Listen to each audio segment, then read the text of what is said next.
First on 5, we're learning more about the murder of Melea White. She was a woman from Fairhope who went missing December 1st, only to be found by law enforcement in her car, killed by a gunshot wound. News 5's Ashley Knight spoke with two of Melea's friends who have insight into Melea's relationship with her suspected killer. Friends of Melea White describe what the 31-year-old was like before she met 37-year-old Kenny Styron.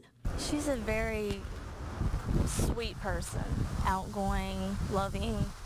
And like Sandy said, she never had a bad word to say about anybody, and that's very true. They say Melea changed drastically when she met Kenny. She was no longer the confident, outgoing woman they once knew.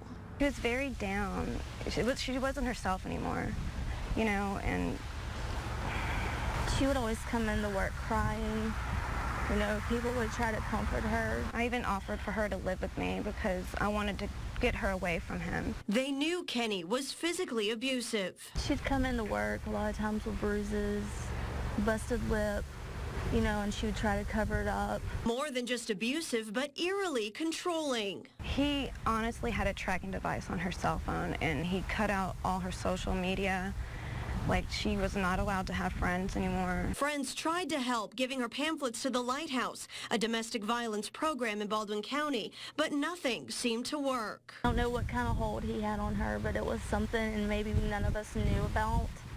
But it's like she couldn't get away. Now for these two heavy hearts. It's very hard to talk about because she was such a wonderful person. And she had that beautiful smile, you know. Saying goodbye is too much to think about. I mean, it's such a young life lost. There's nothing you can do. A candlelight vigil is planned for Thursday night at 6 p.m. in Bohemian Park. On the Baldwin County beat, Ashley Knight, News 5. Friends have set up a GoFundMe account. You can find that link on our website, WKRG.com. The Lowe's hardware store in Daphne and Foley are also accepting donations at the customer service counter.